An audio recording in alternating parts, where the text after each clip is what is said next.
저는 북한에서 왔습니다. 제 고향은 평양 서성구역 상동입니다. 아마 많은 분이 탈북이라는 단어를 들으면 배고픔 혹은 자유를 떠올리실 겁니다. 하지만 저의 삶은 조금 달랐습니다. 저는 나이에 비해 훨씬 늙어 보이는 인생을 살았다고 스스로 느낍니다. 31살에 제가 집에 돌아갔을 때 매제는 저를 보고 아버지께 이렇게 물었습니다. 아버지 형님이십니까?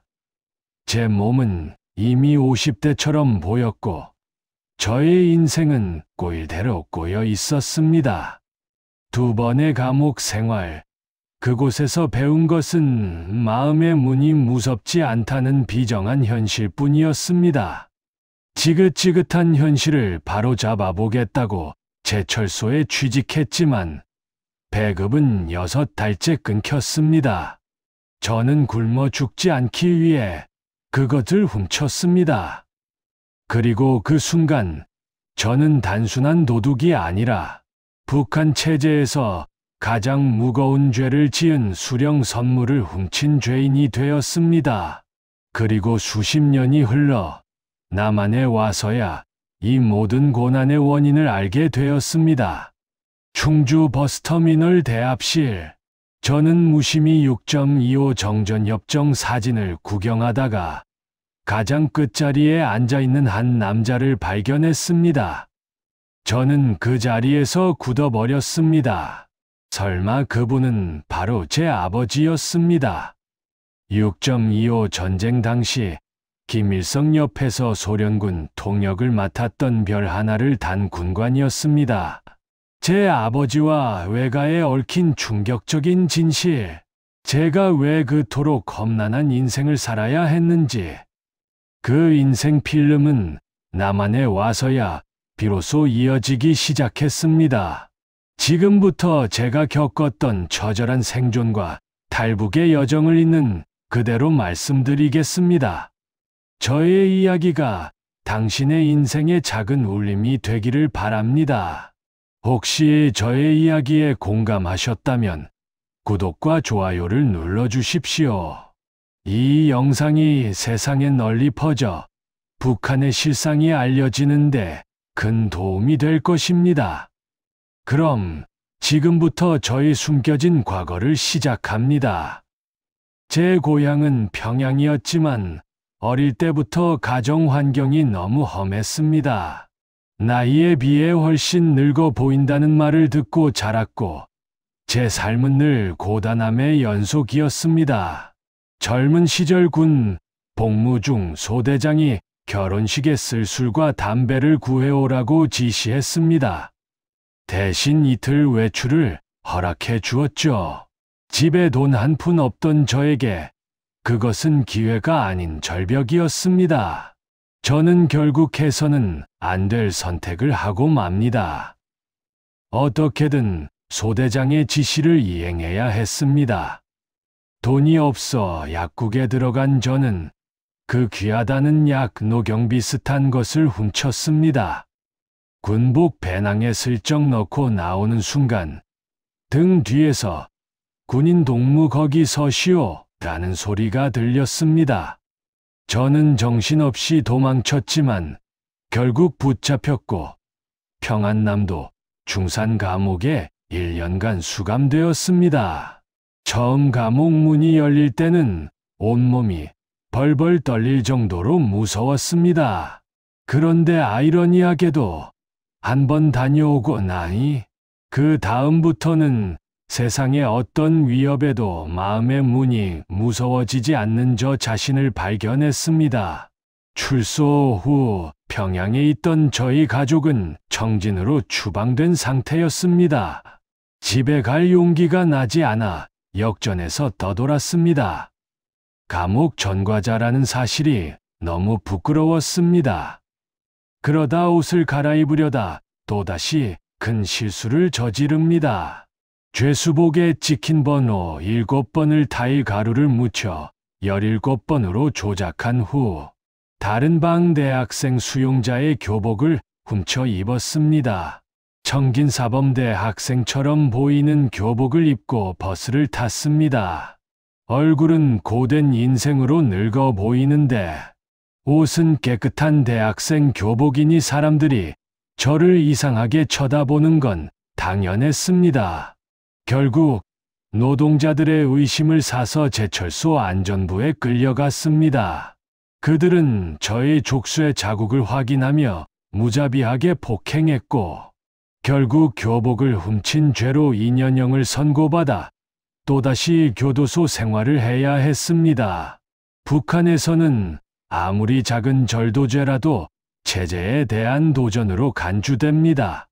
징역 1년 다시 2년, 총 3년. 제 20대는 감옥에서 흘러갔습니다.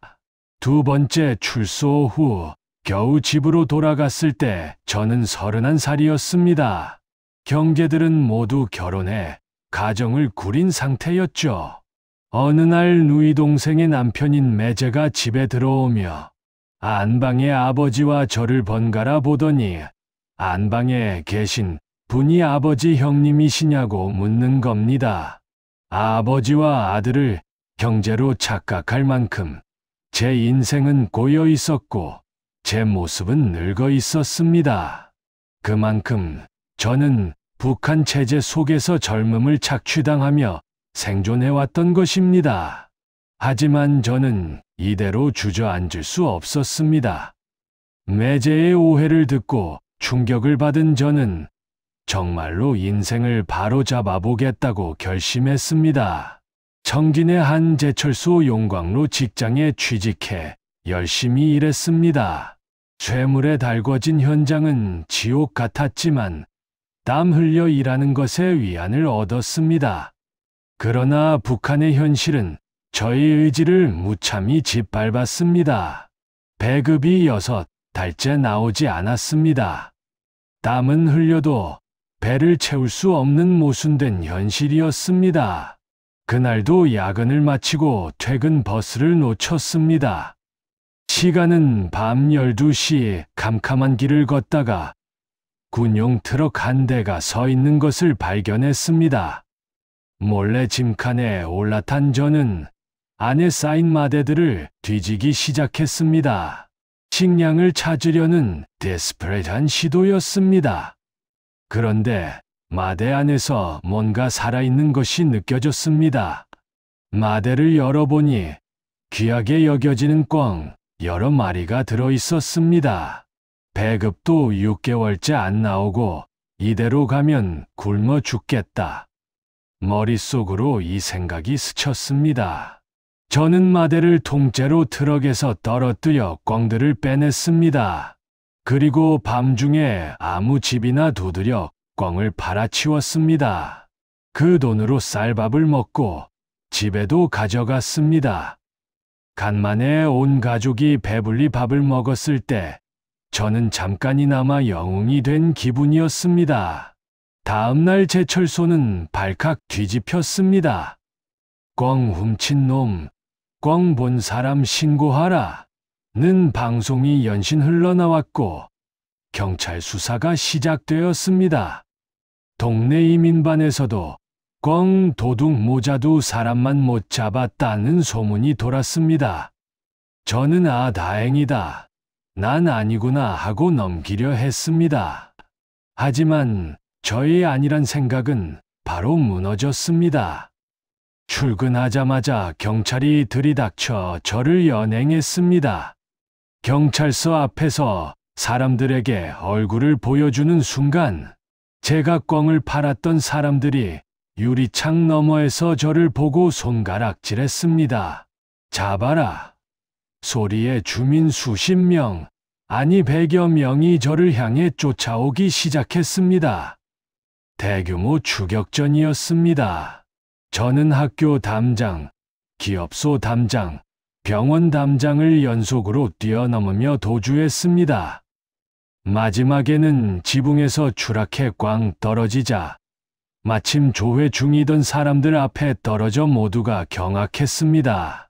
다시 미친 듯이 달려 도망쳤고 날아오는 돌에 머리가 찢어지면서도 산으로 필사적으로 탈출했습니다. 그 꿩이 단순한 꿩이 아니었음을 저는 이때까지만 해도 몰랐습니다. 그 꿩 한 마리가 저를 탈북자의 길로 밀어 넣을 줄은. 머리가 찢어진 채 산에 숨어 친구 집으로 피신했습니다. 친구는 저의 피 묻은 모습을 보고 놀라 저를 숨겨주었습니다. 저는 자초지종을 설명했고 친구는 모든 것을 듣더니 조용히 충격적인 사실을 알려주었습니다. 그 말을 듣는 순간 제 심장은 얼어붙는 것 같았습니다. 제가 훔친 그 꿩이 단순한 먹을거리가 아니었던 것입니다. 친구가 말했습니다. 철민아, 그 꿩 김정일 생일 선물용 꿩이었대. 도당 부장들 같은 간부들에게 나눠줄 김정일이 사냥한 꿩이라는 겁니다. 저는 단순한 절도범이 아니었습니다. 저는 배고픔에 눈이 멀어 수령의 선물을 훔친 중죄인이 되어버렸습니다. 친구는 자수하면 12년 살고 끝날 수도 있다고 했지만 저는 직감했습니다. 수령 선물 절도로 자수했다가는 12년이 아니라 제 인생 자체가 끝날 것임을. 제철소 안전부에서 당했던 폭행과 제가 살아온 험난한 인생이 주마등처럼 스쳐 지나갔습니다. 더 이상 이 땅에 머물 곳은 없다. 그때 저는 생애 처음으로 탈북을 결심했습니다. 생존을 위한 마지막 선택이었습니다. 집과 아버지 집에는 이미 수사망이 쳐졌을 것이 분명했습니다. 저는 친척, 초남, 집 등 여러 곳을 전전하며 국경 근처로 이동했습니다. 두만강 근처로 가기 위해서는 3군데의 검문소를 통과해야 했습니다. 수배령이 내려진 상태에서 정면 돌파는 불가능했습니다. 저는 온갖 연기를 펼치기 시작했습니다. 어떨 때는 제대 군인인 척 군인들 사이에 섞여 지나갔고 어떨 때는 얼굴에 술 냄새를 풍기며 취객인 양 휘청거렸습니다. 당시 북한의 군인들은 취객을 귀찮아하며 대충 넘겨주는 경우가 많았습니다. 군인 동무들은 저의 늙어 보이는 얼굴을 보고 의심하면서도 다른 사람들과 함께 섞여 있는 저를 일일이 확인할 수는 없었습니다. 그렇게 저는 아슬아슬하게 초소 3군데를 통과했습니다. 밤이 되자 더 이상 사람들의 눈을 피하기 어려워 산길로 올라갔습니다. 전망대 근처까지 가서 군인의 감시를 피해 숨죽이고 있었습니다. 두려움과 배고픔, 그리고 고향을 떠난다는 슬픔이 뒤섞였습니다. 하지만 돌아갈 곳은 없었습니다. 결국 두만강이 내려다 보이는 지점까지 올라섰습니다. 저 멀리 강 건너편 중국 땅의 희미한 불빛이 보였습니다. 이제는 정말 마지막이었습니다. 죽기 살기로 강을 건너야 했습니다. 두만강이 내려다 보이는 산등성이에 섰을 때 저는 망설일 시간이 없다는 것을 알았습니다. 북한의 국경 경비는 언제나 삼엄했습니다. 잠시라도 지체하면 곧바로 수색대에 발각될 터였습니다. 저는 무작정 산을 내려가 강까지 도달했습니다. 차가운 강물 냄새가 코끝을 스쳤습니다. 저는 제게 남은 마지막 용기를 끌어모았습니다. 강변에 도착했을 때 저는 뒤에서 총성이 들리든 말든 신경 쓸 겨를이 없었습니다. 그냥 죽기 살기로 강물에 몸을 던졌습니다. 늦가을의 강물은 얼음장처럼 차가웠고 몇 걸음만 가도 온몸의 감각이 마비되는 것 같았습니다. 뼛속까지 스며드는 냉기가 저를 잡아먹으려 했지만 저는 살아남아야 한다는 일념 하나로 발을 휘저었습니다. 나는 이대로 북한에서 굶어 죽거나 감옥에서 매 맞아 죽는 것보다 이 강물에서 얼어 죽는 편이 낫다. 그렇게 헤엄쳐 드디어 발이 땅에 닿았습니다. 중국 땅이었습니다. 젖은 몸을 이끌고 강변을 벗어나 인가 쪽으로 향했습니다. 작은 마을의 빈집에 들어간 저는 옥수수짚을 태워 간신히 몸을 녹이기 시작했습니다. 몸은 따뜻해지기 시작했지만 연기가 밖으로 새어나가는 것을 미처 생각지 못했습니다. 고지어 마을 주민들이 몰려왔습니다. 그들의 눈빛은 살기가 등등했습니다. 조선 동문회 잡아라. 저는 북한에서는 해방될 줄 알았는데 도착하자마자 또 다른 지옥을 만났습니다. 그들은 저에게 냉수를 끼얹고 발로 얼음을 깨서 만든 조각으로 저를 무자비하게 폭행했습니다. 저는 또다시 매를 맞으며 이대로 끝나는 건가 절망했습니다. 자유를 찾으려다 여기서 죽는구나. 그때였습니다. 나이 많은 할아버지 한 분이 나타나셨습니다. 할아버지는 주민들을 진정시키더니 저를 급히 끌어안고 곧 공안이 온다 며 저를 강냉이 더미 속에 숨겨주셨습니다. 그리고 제가 탈출할 수 있도록 도와주셨습니다. 그 할아버지 덕분에 저는 목숨을 건졌고 새로운 희망을 품고 다음 마을로 도망칠 수 있었습니다. 중국에서의 첫날은 잔인했지만 동시에 인간적인 도움의 손길도 있었습니다.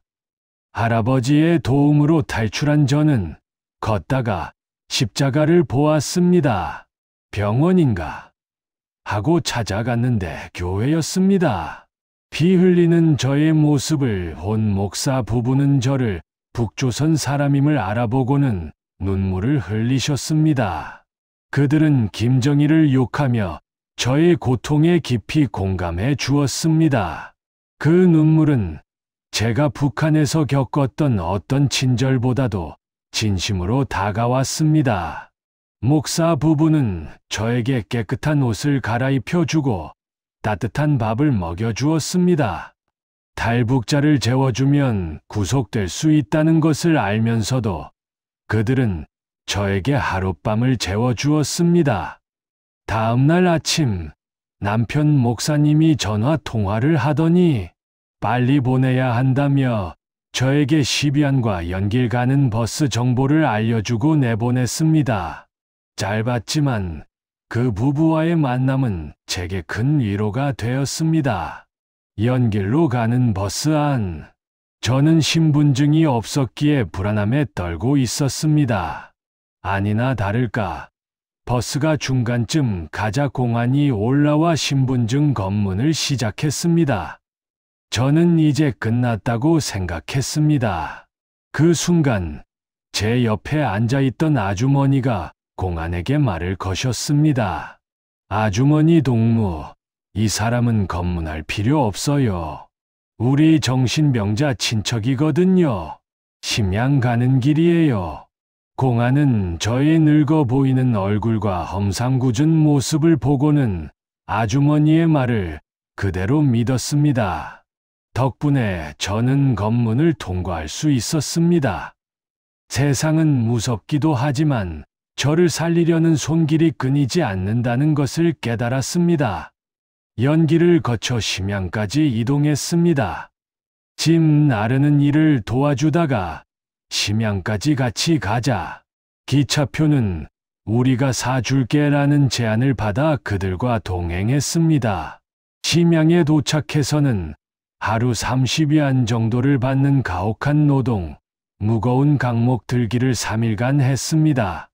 그런데 같이 일하던 사람 중 누군가가 제 지갑을 훔쳐갔습니다. 모든 희망이 무너지는 순간 저를 중재해줬던 한 조선족 여성이 이런 곳에서 더 있다가는 안 되겠다며 저를 자신의 엄마 집으로 안내했습니다. 그곳에서 돼지, 오리 등을 키우며 허드레시를 하면서 생활을 이어갔습니다. 그 여성이 제 인생을 바꾼 선물을 해줍니다. 바로 남한 방송 라디오였습니다. 그 라디오를 듣는 순간 저는 완전히 다른 세계와 마주하게 됩니다. 조선족 여성이 사준 라디오를 귀에 꽂고 남한 뉴스, 설교, 토크쇼를 들었습니다. 저는 충격에 빠졌습니다. 세상에 말이 이렇게 아름답고 논리가 있는 사람들이 있구나.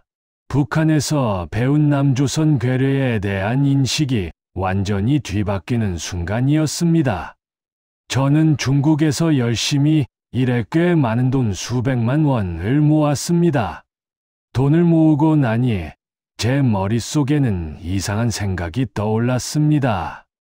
이 돈이면 북한에 옥수수 트럭을 사서 가면 나를 용서해 줄지도 모른다. 저는 다시 북한으로 돌아가 쌀과 옥수수를 싣고 들어가 용서받을 계획을 세웠습니다. 그래서 대련 천진텐진까지 내려갔다가 연길로 돌아가는 기차를 탔습니다.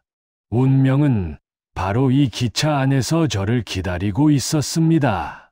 기차 안에서 조선족 여성과 한국인 남성 부부를 만났습니다. 저는 그들과 함께 명태 등을 먹으며 자연스럽게 이야기를 나누었습니다.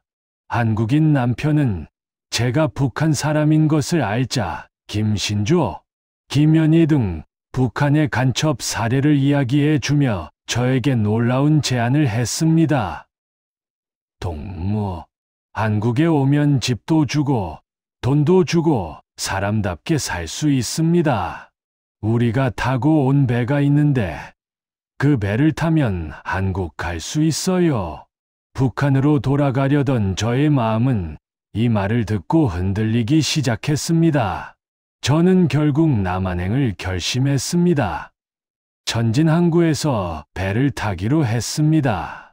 배는 육지와 두꺼운 밧줄로 묶여 있었고 밧줄과 밧줄 사이에는 이동식 초소, 경비병 4명씩이 근무하고 있었습니다. 불가능해 보이는 상황이었습니다. 한국인 형님은 저에게 기도하자, 하나님께 맡기자고 했습니다. 저는 마지막 지점, 크레인 옆에 숨어 간절히 기도했습니다.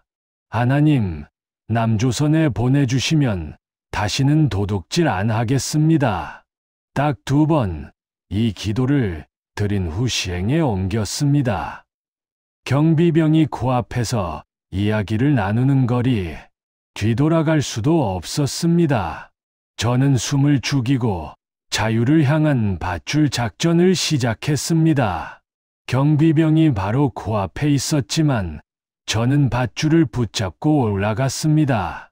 밧줄의 길이는 약 10m. 꼭대기에 달린 구명정 안에 몸을 숨겼습니다. 구명정 안에는 110명이 앉을 좌석, 비상식량, 생수, 시동키까지 완벽하게 갖춰져 있었습니다.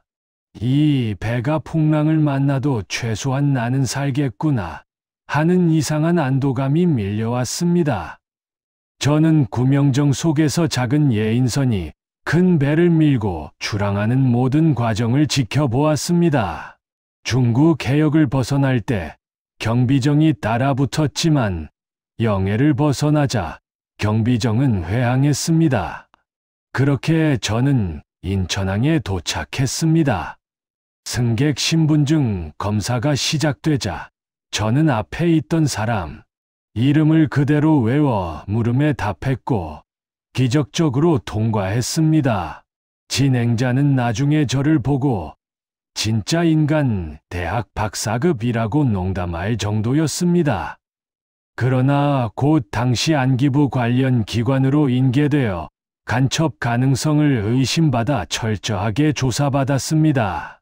조사관들은 저의 나이를 묻자 31살이라고 말했지만 넌 50이 넘어 보인다며 저를 의심하고 발로 차기도 했습니다. 하지만 피부 신체 나이 검사 결과 실제로 31살 정도가 맞다는 판정이 나왔습니다. 고난의 세월이 저의 외모를 늙게 만든 것이었습니다. 한국에 정착한 후 저를 이끌어준 기차 속 한국인 부부와 계속 왕래하며 인연을 이어갔습니다. 하지만 곧 고향의 비보가 들려왔습니다. 제가 탈북한 후 러시아 벌목을 갔다 돌아온 형과 아버지, 형, 가족이 모두 수용소로 끌려갔다는 소식이었습니다. 아버지는 수용소에서 1년 만에 사망하셨습니다. 그렇게 슬픔을 안고 살던 어느 해 7월, 저는 충주 버스터미널 대합실에서 6.25 정전협정 사진 전시를 보다가 사진 속 가장 끝자리에 앉아있는 아버지 모습을 발견하고 오열했습니다. 이후 저는 아버지의 과거를 추적했습니다. 아버지는 6.25 당시 김일성 옆 소련군 통역을 맡았던 별하나 군관이었고, 외할아버지는 해방 후 숙청당한 김익두 목사였다는 충격적인 진실을 알게 되었습니다. 반동이라 듣고 자란 외가가 사실은 한국교회의 큰 영적 지도자 집안이었다는 것을 저는 남한에 와서야 깨달았습니다. 지금 저는 한국에서 육체노동을 하며 지극히 작은 교회의 노복으로 살고 있습니다. 저처럼 매 맞고 오지 않아도 되는 후배, 탈북민과 청년들에게 저는 이 자유의 소중함을 잊지 말고 감사하며 살라는 메시지를 전하고 싶습니다. 감사합니다.